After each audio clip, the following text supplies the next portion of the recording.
शन्नो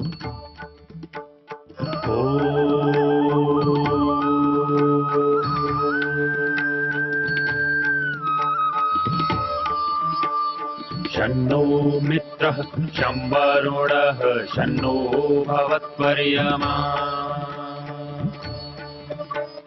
शन्न इन्द्रो बृहस्पतिः शन्नो विष्णुरुक्रमः ॐ शान्ति शान्ति शान्तिः।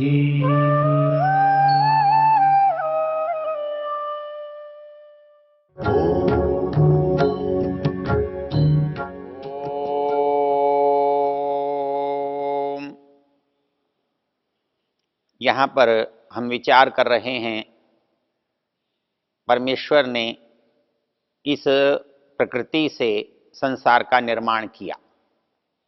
ततो विराट अजायत विराजो अधिपुरुषः स जातो अत्यरिच्यत पश्चात भूमि मथो पुरा। हम चर्चा कर रहे थे जो प्रयोजन है ईश्वर का, जो प्रयोजन है जीवात्माओं का और जो प्रयोजन है संसार का, वो एक दूसरे से ये प्रयोजन कैसे पूरा होता है। तो यदि ये तीनों अलग अलग रहें, संसार न बने।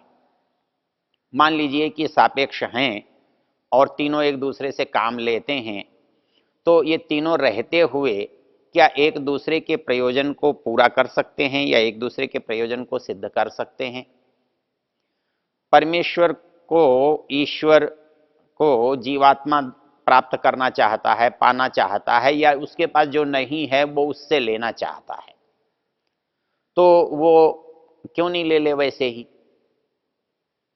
तो वो ये वैसे ही ले ले, तो वैसे ही कैसे ले ले और क्यों ले ले, क्योंकि उसके पास जो आएगा वो कैसे आएगा, उसके जो स्वतंत्रता है, उसका जो गुण कर्म स्वभाव है, उसके परिणाम स्वरूप आएगा।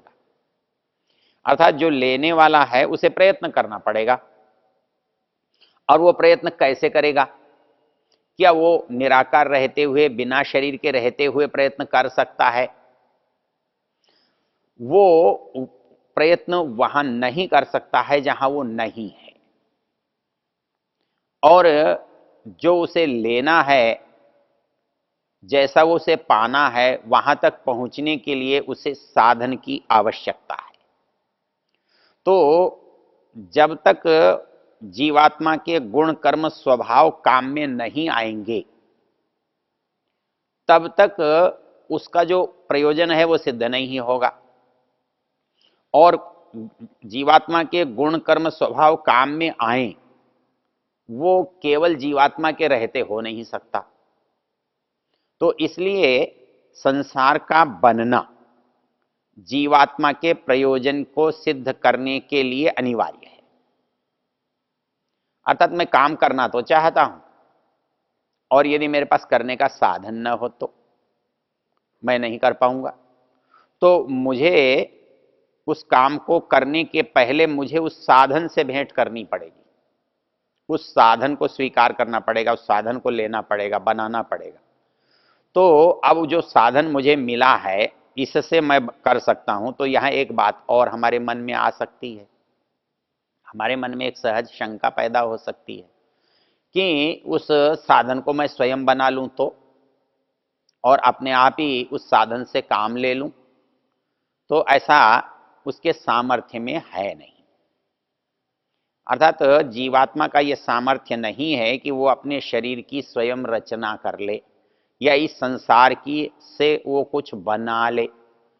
वो बनाता तो है, हम बनाते हुए उसे देखते हैं, लेकिन कुछ बनने के बाद वो बना सकता है। उसका जो प्रारंभ है वो उसके द्वारा संभव नहीं है। मतलब प्रकृति से इस संसार की वो रचना नहीं कर सकता, रचे हुए संसार में अपनी इच्छा के अनुसार निर्माण करता है, कर सकता है। तो इस सारे संसार में बनना देखा जाता है। तो इस बनने को हम दो जगह देख रहे हैं।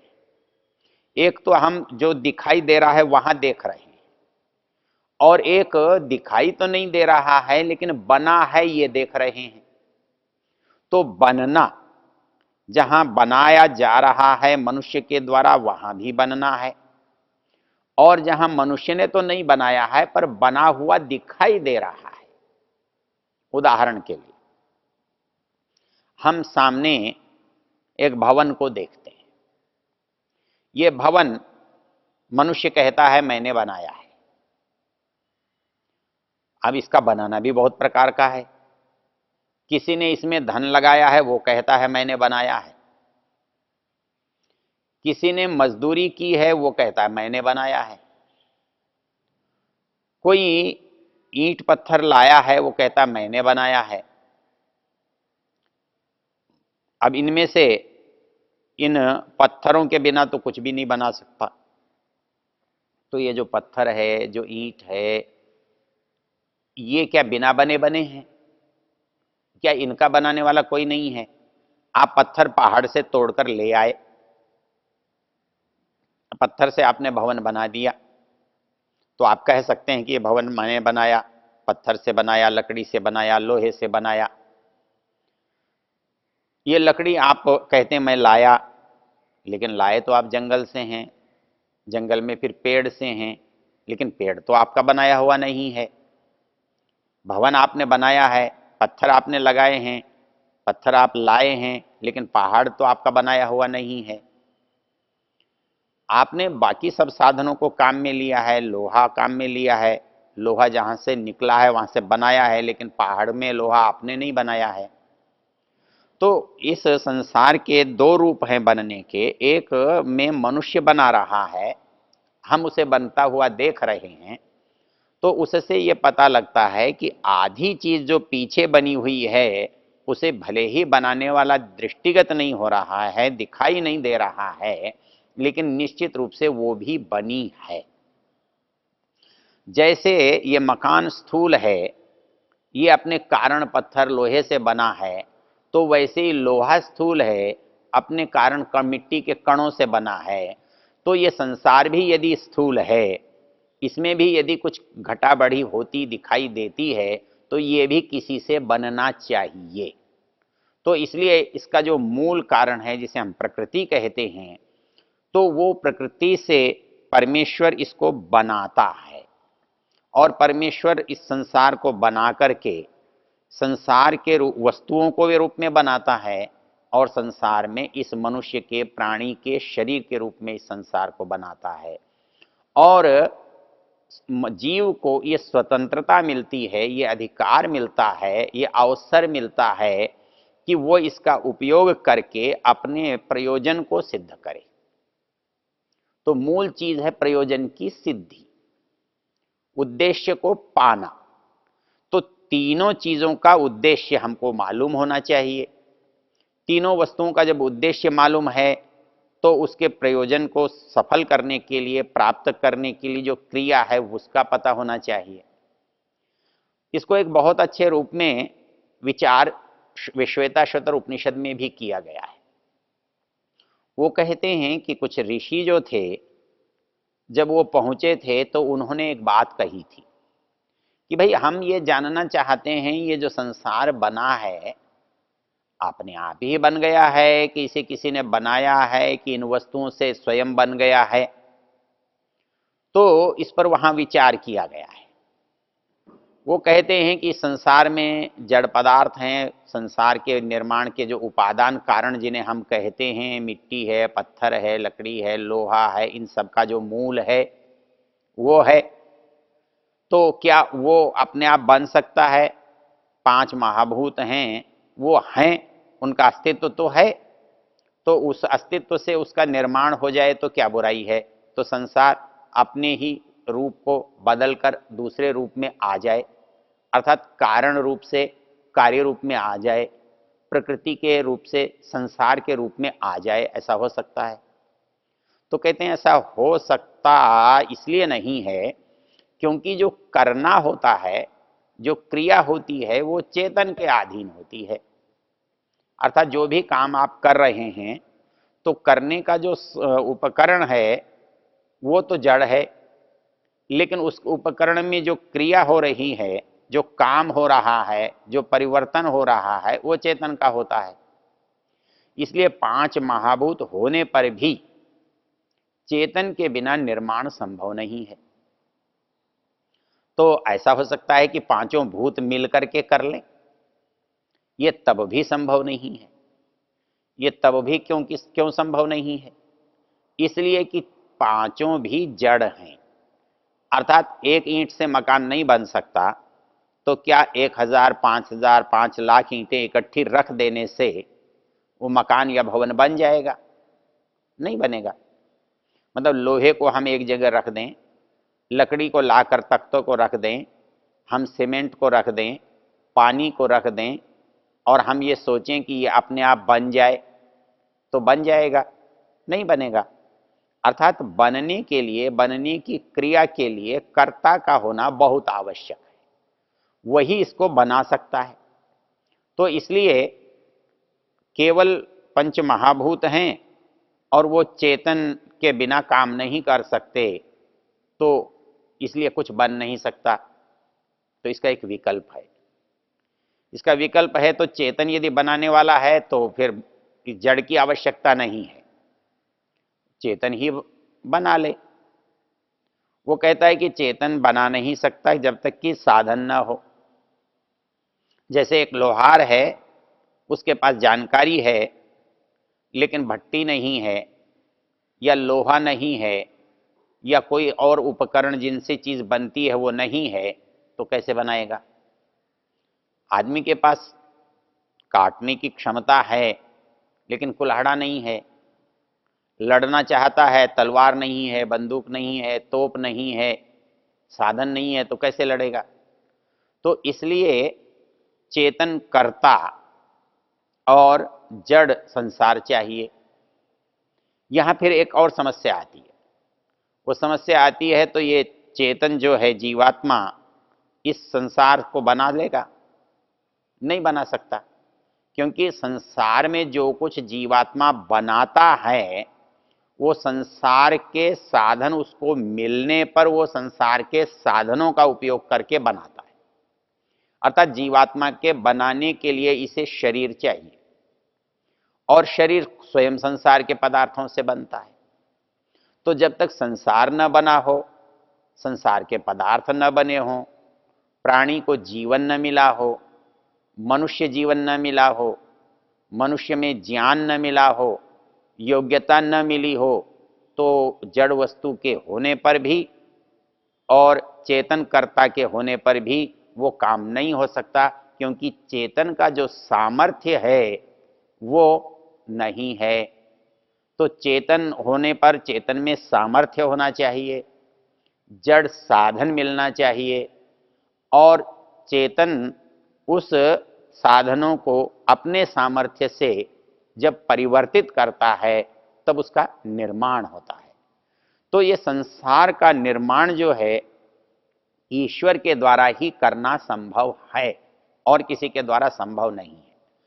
किंतु संसार का निर्माण संसार के लिए नहीं होता है, जड़ वस्तु का निर्माण जड़ के लिए नहीं होता है। हम घड़ा बनाते हैं, घड़े के लिए नहीं होता है। हम कपड़ा बनाते हैं, कपड़े के लिए नहीं होता है। हम भोजन बनाकर रख दें, भोजन के लिए नहीं होता है। ये सब जड़ पदार्थ किसी चेतन के लिए होते हैं, और वो एक चेतन को आवश्यक नहीं है और दूसरे चेतन के पास सामर्थ्य नहीं है। इसलिए एक चेतन इन साधनों को बनाकर जिसकी आवश्यकता है उसको प्रदान करता है। तो इस दृष्टि से जब तक कि ये तीनों चीजें नहीं होंगी, क्योंकि आत्मा भी समर्थ नहीं है बनाने में, जड़ वस्तुएं भी अपने आप बनने में समर्थ नहीं है, एक एक भी बनने में समर्थ नहीं है, संयुक्त रूप से भी बनने में समर्थ नहीं है, तब देखा जाता है कि इन दोनों के बीच में कोई और है जो इन दोनों की सहायता करता है, जड़ को उसके रूप में बदलता है और चेतन को उसका उपयोग करने की, उसका उपभोग करने की, उसमें निर्माण करने की शक्ति देता है, सामर्थ्य देता है। तो वही जो विचार वहां किया गया कि ये जो संयोग होने पर भी अपने आप काम नहीं हो सकता, अकेले होने पर भी अपने आप काम नहीं हो सकता, केवल चेतन होने पर भी काम नहीं हो सकता, जड़ चेतन भूत जीवात्मा मिलने पर भी काम नहीं हो सकता। लेकिन जब ये जड़ वस्तुएं परमात्मा का सामर्थ्य मिलता है, तब जीवात्मा का जो कर्तृत्व है वो प्रकट होता है। तो यहाँ पर उस क्रम को समझाते हुए ये कहा जा रहा है, ततो विराड अजायत विराजो अधिपुरुष स जातो अत्यरिच्यत। अब अत्यरिच्यत तो बता दिया कि वो अलग है, वो सबसे ऊपर है, वो व्यवस्थापक है, वो अधिष्ठाता है। फिर क्या हुआ? कहता है उसके बाद एक क्रम है, वो बनता है। अर्थात जब एक पहली स्थिति बनी, जिसे पुराने शब्द में हिरण्यगर्भ कहा गया था, क्योंकि गर्भ वो स्थिति है जो जन्म से पहले की है और अस्तित्व का पहला चरण है। अस्तित्व में तो है लेकिन प्रकट में नहीं है, तो वो जो स्थिति है उसको हम गर्भ कहते हैं, जिसको धारण किया गया है, अभी जन्म नहीं दिया गया है। तो वैसे ही ये संसार संसार के रूप में जब आता है तब इसका जन्म होता है, और ये संसार को संसार के रूप में आने से पहले और इसका जो मूल रूप है वहां से चलने से प्रारंभ करके जो परिस्थिति है वो हिरण्यगर्भ में आती है। कहता है हिरण्यगर्भ समवर्तताग्रे, वो हिरण्यमय गर्भ, अर्थात उसमें जो चीज पहले बनती है वो समस्त संसार का एक ही रूप होता है। वो समस्त संसार को दरअसल एक अंडे की तरह से, एक गोलक की तरह से हम देखते हैं, वह उससे उत्पन्न हो रहा है। ततो विराट अजायत। तो ये जो उत्पत्ति का क्रम है, हिरण्यगर्भ का उत्पन्न होने का क्रम है, ये संसार में सृष्टि की पहली जो क्रिया होती है उसके बाद जो परिवर्तन आते हैं उसका है। मतलब मूल प्रकृति क्या है? दर्शनकार की भाषा में सत्व रज तम, ये तीनों गुण जब आप भिन्न भिन्न अवस्था में रहते हैं, अकेले अकेले रहते हैं, बिखरे हुए रहते हैं, तो वो अवस्था उनकी मूल अवस्था होती है। हम उसे मूल प्रकृति कहते हैं। प्रकृति का सामान्य अर्थ होता है जो मूल साधन है जिससे कोई वस्तु बनाई जाती है। तो प्रकृति में हर समय किसी न किसी साधन से कोई न कोई वस्तु बनती है। तो जब भी जो वस्तु बनती है तो जिससे बनती है उसे प्रकृति कहते हैं। तो इसलिए ये सारा संसार जिस वस्तु से बनता है और प्रारंभ जिस वस्तु से बनना होता है वहां पर उसे मूल प्रकृति कहते हैं। तो ये जो मूल प्रकृति है वो सत्वरज तम की जो सम अवस्था है, अर्थात एक दूसरे से न मिला हुआ जो रूप है, वो उसकी मूल प्रकृति कहलाती है। और उस मूल प्रकृति में कुछ निर्माण जो है वो क्रिया के बिना नहीं होता। वो क्रिया करने कौन करेगा? तो वो क्रिया ईश्वर करेगा, अर्थात ईश्वर उनमें क्रिया उत्पन्न करेगा। तो सत्व रजस तम की जो सम अवस्था है उसके अंदर जो हलचल है, वो क्रिया है, वो परमेश्वर के द्वारा उत्पन्न होती है, और उस उत्पत्ति को हम ईक्षण कहते हैं, अर्थात निर्माण का भाव। तो जो पहली चीज इस संसार में बनकर आती है, मूल प्रकृति के बाद जो स्वरूप हमारे सामने आता है, हमने उसे विराट कहा है, उसे हिरण्यगर्भ कहा है, और उसके बाद की स्थिति इस संसार की है जिसे हम भूलोक आदि लोकों के रूप में देखते हैं। ओ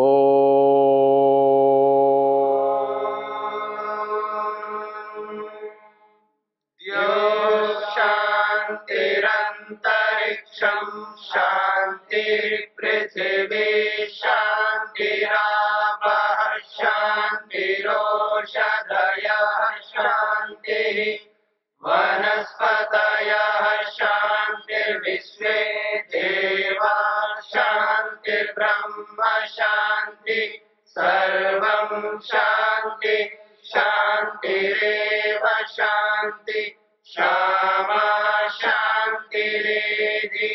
ॐ शान्ति शान्ति शान्ति।